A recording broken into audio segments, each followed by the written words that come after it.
The woman in the $1,000 suit sat rigid on the playground bench, her manicured fingers gripping her phone like a lifeline. Her daughter, a fragile 7-year-old with hollow eyes, hadn't spoken a single word in 12 months. Not since the accident. Across the sandbox, James Mitchell was teaching his own daughter to play harmonica, their laughter cutting through the autumn air like music itself. The silent girl drifted closer, drawn by something she couldn't name. James noticed her hovering at the edge of their world. He knelt down, eye level with the broken child, and placed the worn instrument in her trembling hands. This belonged to someone very special, he whispered, his voice carrying the weight of his own loss. But I think it belongs to you now. What happened next made the CEO's blood turn to ice. After 12 months of deafening silence, her daughter looked up and spoke. "Play! With me!" The words tumbled from Zoe Walsh's lips like precious stones spilling from a broken treasure chest. Catherine Walsh shot to her feet so fast her designer purse crashed to the ground, spilling contents across the wood chips. Her hands flew to her mouth, stifling a sob that had been building for an entire year. James Mitchell remained perfectly still, as if sudden movement might shatter this impossible moment. His own daughter Mia bounced excitedly beside him, clapping her hands at her new friend's breakthrough. The autumn afternoon felt suspended in magic, two broken families finding something beautiful in their shared pain. Catherine had spent hundreds of thousands of dollars on specialists, therapists, and treatment centers across 3 continents. She had consulted with the world's leading experts on childhood trauma, reorganized her billion-dollar pharmaceutical empire around her daughter's schedule. Nothing had worked. And here, in a small-town playground in Millbrook, Connecticut, a complete stranger had accomplished what an army of professionals could not. She studied this man who had somehow reached her unreachable child. Flannel shirt, calloused hands, kind eyes that held their own shadows of loss. Everything about him spoke of honest work and genuine care. "I'm James," he said simply, extending his weathered hand toward Catherine. "And this is Mia." His daughter waved enthusiastically, her gap-toothed grin infectious despite the gravity of the moment. Catherine found herself struggling to form words, her usual commanding presence reduced to trembling vulnerability. "I'm Kate," she managed, using her middle name instinctively. Something about this moment felt too sacred for corporate titles and billion-dollar identities.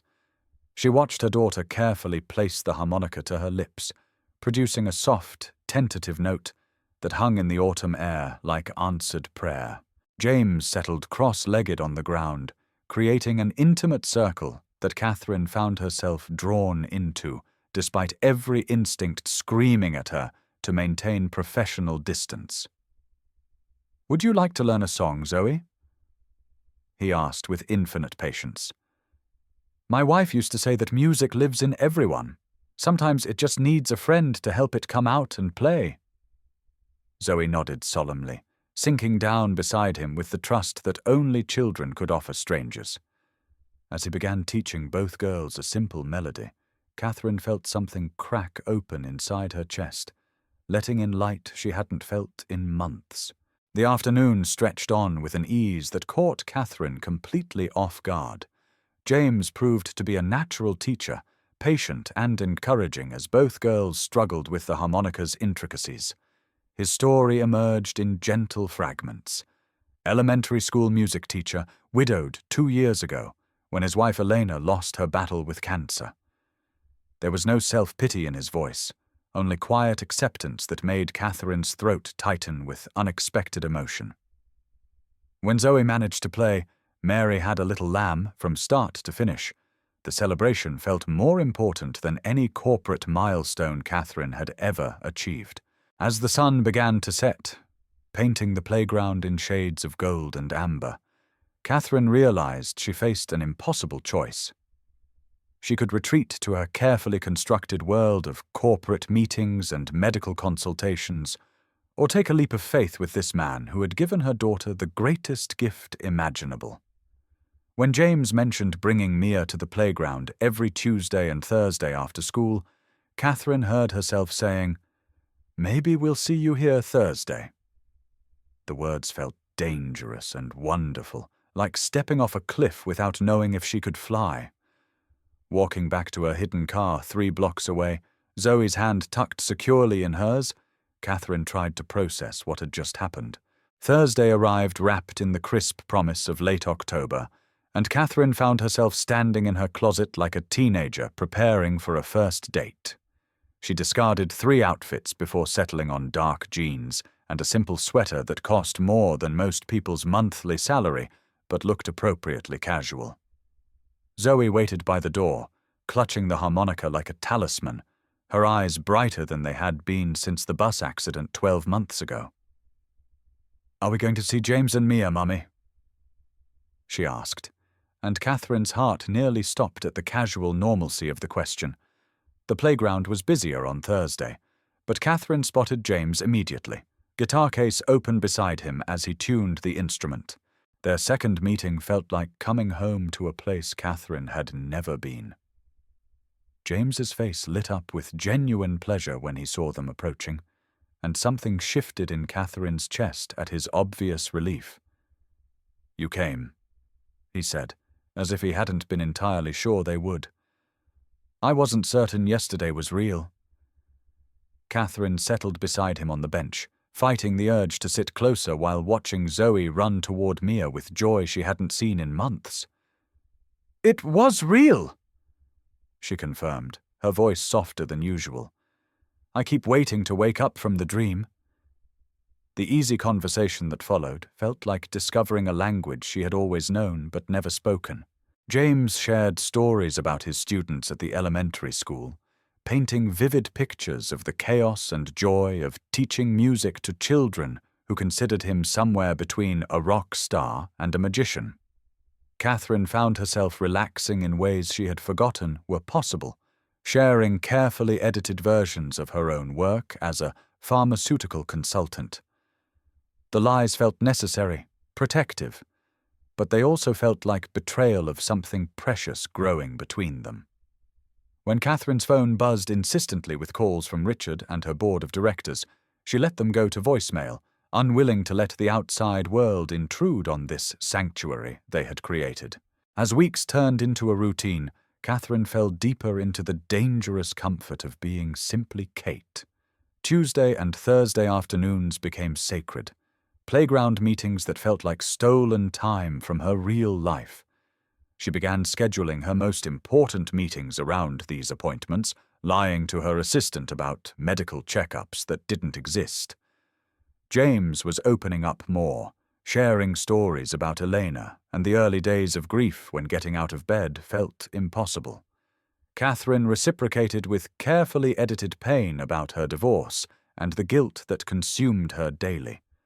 Their conversations grew deeper, more intimate, built on a foundation of shared loss and hope for their daughters' futures.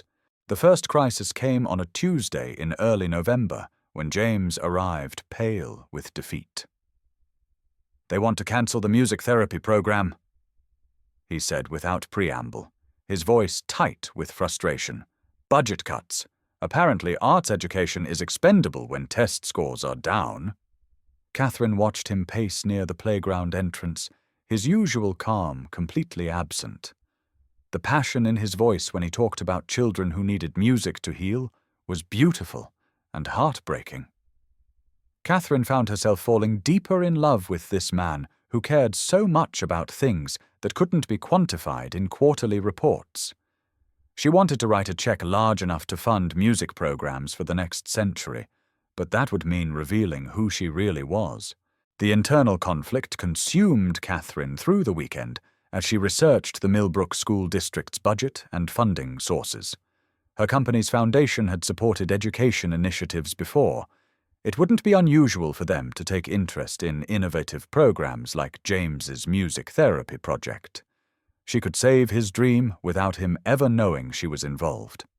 The plan felt perfect until she realized it was just another lie, another way of manipulating the situation without being honest about her identity. Catherine had built her career on making difficult decisions quickly, but this choice felt impossible because either path meant betraying something important. Tuesday arrived grey and drizzling, matching Catherine's mood as she found James at their usual bench. Something was different about his posture, his expression, and Catherine's heart clenched with fear. "Kate," he said when he saw her approaching, something formal in his voice that made her stomach drop. "We need to talk." Zoe and Mia ran off to play on the covered equipment, while Catherine sat beside him, maintaining careful distance while fighting the urge to reach for his hand. "I know you've been lying to me," he said quietly, his eyes focused on some point beyond the playground. "I know you're not who you say you are." The words hung between them like a death sentence. Catherine's mind raced through possibilities, while her heart hammered against her ribs. "James, I can explain," she began, but he held up a hand to stop her. "I don't need explanations," he said, his voice hollow with disappointment. "I need honesty. And if you can't give me that, then I think we need to reconsider this whole situation." The silence stretched between them like a chasm Catherine didn't know how to cross. She could feel their fragile relationship cracking apart, could see walls going up behind James's eyes. Before she could respond, disaster struck in the form of her phone ringing with Richard's distinctive tone, his name flashing on the screen for James to see clearly. "Who's Richard?" James asked, his confusion evident as he stared at the display. Catherine felt the last of her carefully constructed world begin to crumble around her feet. "My ex-husband," she said, which was true but incomplete. What she didn't say was that Richard Walsh was former CEO of Walsh Pharmaceuticals, that their divorce had been front-page news, that their custody battle over Zoe had been fought in courtrooms and boardrooms with equal ferocity. James studied her face with the intensity of someone trying to solve a puzzle with missing pieces. "Walsh," he said slowly, understanding beginning to dawn. "Your last name is Walsh, like the pharmaceutical company?" The question hung in the air like a loaded weapon. "Yes," Catherine said simply, the word feeling like stepping off a cliff.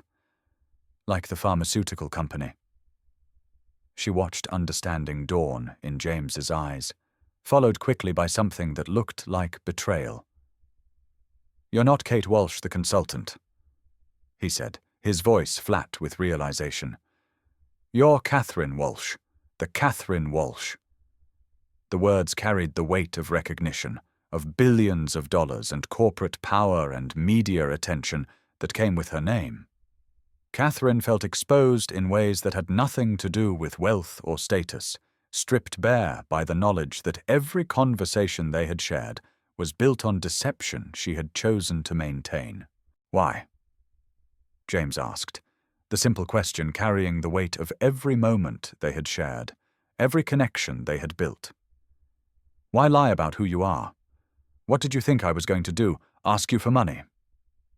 The hurt in his voice was devastating, made worse by the fact that Catherine couldn't deny the accusation completely. "I wanted to be normal," she said, the words sounding pathetic even to her own ears. "I wanted Zoe to have friends who liked her for who she is, not what her mother owns. I wanted someone to see me as just Kate, not as a company or a networking opportunity." The explanation felt inadequate against the magnitude of her deception. James was quiet for a long time, his eyes moving between their playing daughters and Catherine's face as if trying to reconcile different versions of reality. "I need time to think about this," he said finally, his voice careful and distant. "About what it means, about whether I can trust anything you've told me." Catherine wanted to argue, to defend herself, to explain all the reasons why her deception had been necessary. Instead, she nodded and called for Zoe, who came running with flushed cheeks and bright eyes. "Can we come back Thursday?" Zoe asked, looking between the adults with intuitive awareness that something had changed. "We'll see," James replied, which wasn't yes but wasn't no either. 3 days later, Catherine's world exploded in the most public way possible. Black SUVs pulled into the playground parking lot just as she and Zoe arrived for what she hoped would be a reconciliation meeting with James. Her security detail emerged with military efficiency, and Catherine watched James's face pale with shock as he witnessed the full scope of her wealth and power. "Mrs. Walsh, we need to leave immediately," the lead agent announced with urgent professionalism. "There's been a credible threat against you and Miss Zoe." Catherine felt her blood turn to ice, not just from the security concern, but from seeing her two worlds collide in the most dramatic way possible. The threat turned out to involve a disgruntled former employee making increasingly violent statements on social media, escalating toward potential action according to FBI assessment. Catherine spent the next 3 days in meetings with security consultants and law enforcement while trying to maintain normal routine for Zoe.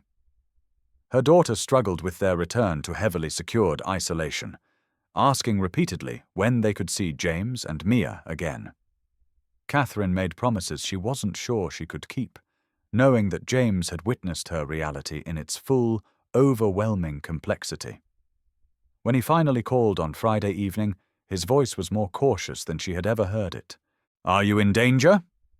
James asked directly after basic pleasantries. "Is Zoe in danger? Because if you are, then Mia and I need to know what we're getting into." The question was fair and devastating, because Catherine couldn't answer with the certainty he deserved. "The immediate threat has been neutralized," she said carefully. "But there's always some level of risk that comes with my public profile. Most of the time it's manageable, but sometimes—" She trailed off, unable to detail the various threats that were simply part of her reality. "I have to think about Mia," James said after a long silence. "I have to consider what it means to bring her into a world where federal agents might show up at any moment." Catherine understood his position completely, even as it broke her heart. She would make the same choice in his situation, because protecting your child came before everything else, even love. "I know," she said quietly. "I would do the same thing if I were you." James asked for time to process everything, to figure out what it meant for all of them. And Catherine agreed, despite the words feeling like glass in her throat. She ended the call and sat in her office, surrounded by trappings of wealth and power that suddenly felt like prison bars. She had everything most people could want, but she couldn't have the one thing that mattered most: normal life with a good man and their children playing together. The weekend passed in a haze of corporate obligations and personal misery, while Zoe struggled with their return to isolation. Monday brought news that the security threat had been neutralized, but Catherine felt adrift without the anchor of playground afternoons. Tuesday arrived like a cruel joke. The day that should have been their meeting transformed into just another corporate obligation.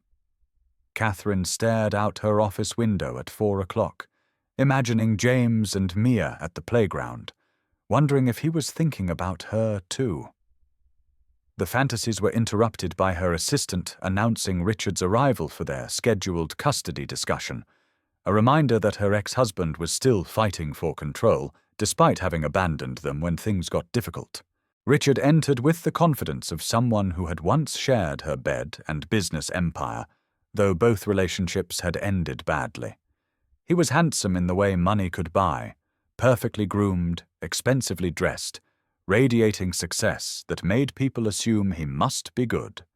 Catherine knew better, had learned that Richard's charm was carefully crafted to get him what he wanted.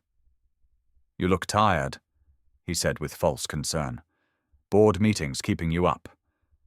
The dismissal was intentional when Catherine told him she had actual work to do. "I want to discuss Zoe," Richard said, his tone becoming serious. "I've been hearing concerning things about her activities, about the people you've been allowing her to spend time with." Catherine felt ice form in her stomach, knowing somehow that he was talking about James. "I think it's time we reconsidered the custody arrangement," Richard continued, pulling out his phone to show a photo that made her blood run cold. It was her and James at the playground, clearly taken by telephoto lens, both of them laughing while their daughters played nearby. "You had me followed," Catherine said, the words flat with shock and fury. "You had photographers stalking your own daughter." The violation felt enormous, not just of her privacy, but of the sacred space she and James had created together. James Mitchell, Richard continued smoothly. Elementary school music teacher, widowed, raising a daughter on $42,000 a year. Quite a step down from your usual standards. Catherine felt fury building in her chest, white hot and dangerous. "Don't you dare reduce him to a salary figure," she said, her voice low with warning. "He's a good man, a wonderful father, and he cares about Zoe more than you ever have." The words revealed more about her feelings than she had intended. "He cares about what he thinks you can do for him," Richard replied with cruel certainty. "A struggling single father meets a mysterious woman with money, and suddenly he's playing hero for her traumatized daughter. It's the oldest con in the book." The words hit Catherine like physical blows, not because she believed them, but because they echoed every fear she had harbored about revealing her identity. Richard's smile was sharp with triumph as he delivered his final blow. "You really think a grown man could spend weeks with you and not figure out who you are? Your face has been in every business magazine, every society page because of our custody battle." The logic was devastating because it was plausible, and Catherine felt her faith in James's intentions beginning to crumble. Had he known from the beginning? Had his kindness been calculation rather than genuine care? The questions felt like poison, contaminating every memory of their time together. Richard left with a warning about protecting Zoe from relationships built on deception, and Catherine spent the evening wondering if she had been the deceived rather than the deceiver. Doubt consumed Catherine through the following days, coloring every interaction with suspicious undertones. When her assistant mentioned someone calling about education initiatives, she wondered if it was James seeking another angle.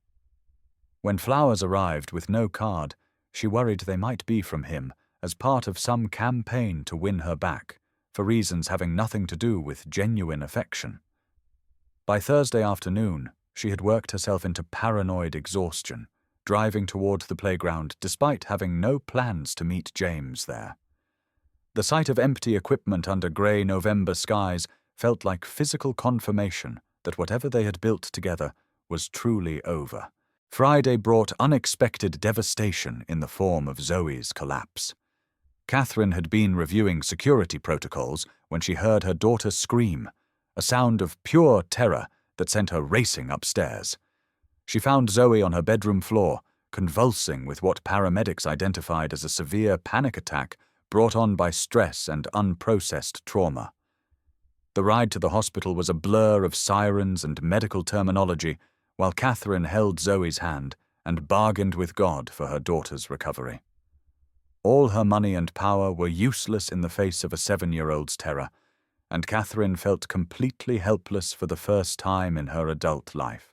Dr. Sarah Chen, Zoe's psychiatrist, arrived within an hour and delivered an assessment that was both reassuring and devastating.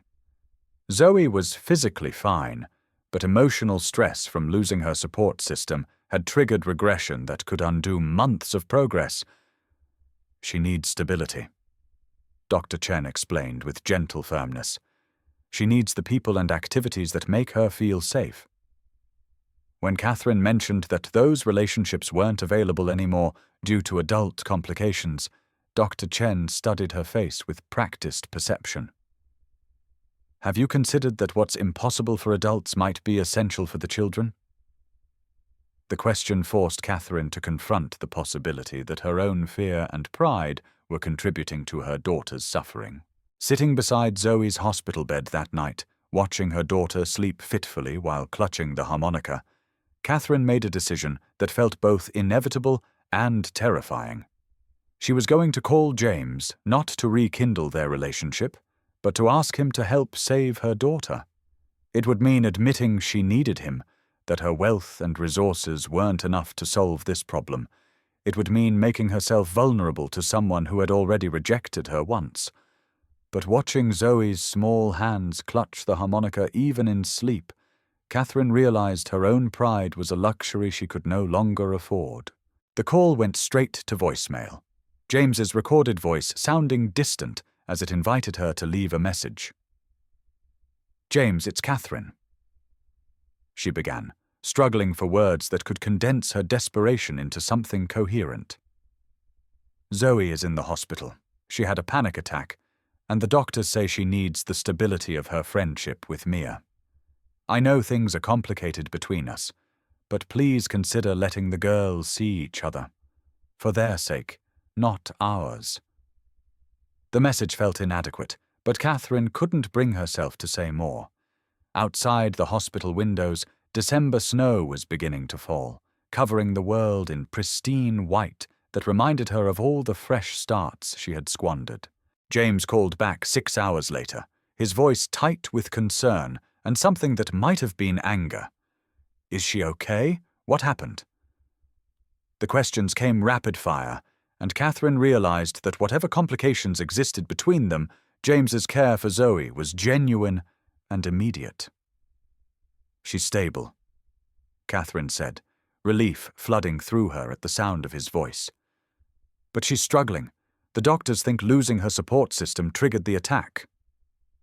Without hesitation, James asked what he could do to help, and Catherine felt tears she had been holding back for weeks finally spill over. The simple directness of his response reminded her of all the reasons she had fallen for this man in the first place. True to his word, James arrived exactly 1 hour later with Mia carrying a handmade card decorated with musical notes and rainbows. Catherine met them in the hallway, suddenly unsure how to bridge the gap that had opened between her and this man who had once felt like coming home. "Thank you," she said simply, meaning it more than any words she had ever spoken. "This means everything." James nodded, his expression carefully neutral, but Catherine caught him studying her face with concern that seemed to extend beyond just Zoe's condition. The transformation in Zoe was immediate and profound when Mia entered her room, color returning to her cheeks and light to her eyes within minutes. Standing beside James, watching their daughters reconnect with the easy joy of childhood friendship, Catherine felt the weight of all her mistakes pressing down on her shoulders. "She really missed Mia," she said quietly, stating the obvious because she couldn't voice the larger truth. That Zoe had missed James, too, had missed the sense of family they had all briefly shared. "Mia missed her, too," James replied, his voice equally quiet. "She's been asking about Zoe every day. I told her it was complicated, that sometimes adult problems make it hard for children to be friends. I hated myself for it." The admission hung between them, heavy with regret and possibility. Dr. Chen's arrival and subsequent assessment confirmed what Catherine already knew. This reunion was exactly what Zoe needed. The next hour passed in a blur of discharge procedures, with James and Mia staying throughout despite having no official role in Zoe's care. Catherine found herself grateful for their presence in ways that went beyond Zoe's immediate needs, grateful for someone to share the weight of decisions and concerns. As they prepared to leave the hospital, Catherine faced a moment of truth more significant than any corporate negotiation she had ever navigated. She could let James walk out of their lives again, or she could fight for the connection they had all shared. "James," she said as they reached the parking lot, snow falling around them like a scene from a movie. "Could we talk, just for a few minutes?" The coffee shop inside the hospital seemed neutral enough, and the girls were content with their reunion. Catherine bought drinks for everyone, using the simple domestic task to calm her nerves and organize her thoughts. "I owe you an apology," she began when they were seated across from each other. "Not just for lying about who I am, but for assuming you would care about my money more than about me and Zoe. That was unfair, and it was wrong." The words felt like stepping off a cliff. James listened without interrupting, his expression unreadable but attentive. "I understand why you lied," he said finally, weighing his words carefully. "I don't like it, but I understand it. What I'm struggling with is whether we can build something real on a foundation that started with deception." Catherine admitted she didn't know, because honesty seemed like the only path forward. "But I know that what Zoe and Mia have is real," she continued. "I know that the way you made my daughter feel safe and valued is real, and I know that losing that connection is hurting both of them." James was quiet for a long moment before admitting it was hurting all of them. The conversation that followed was halting, careful, both of them trying to navigate between honesty and self-protection. James asked practical questions about security and safety, about what it would mean to bring Mia into Catherine's complicated world. Catherine couldn't offer guarantees, only the promise that they could figure it out together if he was willing to try. When Zoe and Mia approached their table, both girls holding hands and looking at the adults with hopeful expectation, Catherine felt something shift in her chest. "Can we all go to the playground tomorrow?" Zoe asked, her voice small but determined. "Please, I promise I won't get scared again." James looked at Catherine, and she saw the moment his resistance crumbled. Whatever adult complications existed between them, the children's happiness was more important than their fear. "Maybe we could try that," he said carefully, and Catherine felt hope bloom in her chest for the first time in weeks. "But we need to talk about how to make it work, how to keep everyone safe and happy." The conversation that followed was practical rather than romantic, focused on logistics rather than feelings. But Catherine didn't care. They were talking about a future that included all of them, and that was more than she had dared hope for an hour ago. Walking out of the hospital with Zoe's hand in hers and plans to meet James and Mia the next day, Catherine felt like she was stepping into a story she didn't know how to write. There were no guarantees, no promises of happy endings, only the fragile possibility that two broken families might find a way to heal together. The snow continued to fall, covering their footprints as they walked toward their separate cars. But Catherine no longer felt like she was walking alone. Tomorrow would bring new challenges and complications, but tonight, for the first time in months, her daughter was humming as she clutched her harmonica. The playground meeting the next day was tentative, careful, both adults hyper-aware of the fragility of this second chance. But watching Zoe and Mia pick up their friendship exactly where they had left it, seeing the pure joy on both children's faces, Catherine knew they were making the right choice. James played his guitar while the girls sang, their voices blending in harmony that spoke of practice and patience and the kind of love that transcended adult fears. It wasn't a perfect solution, and there were still conversations to be had about security and logistics and what their relationship might become. But sitting on that playground bench, listening to music that filled the spaces between them with something beautiful, Catherine finally understood what Elena had meant about music living in everyone. Sometimes it just needed the right person, the right moment, the right courage to let it come out and play. And sometimes, if you were very lucky and very brave, it could teach you that love wasn't about being perfect or safe or even sensible. Sometimes love was just about showing up, again and again, until the music you made together became too beautiful to walk away from.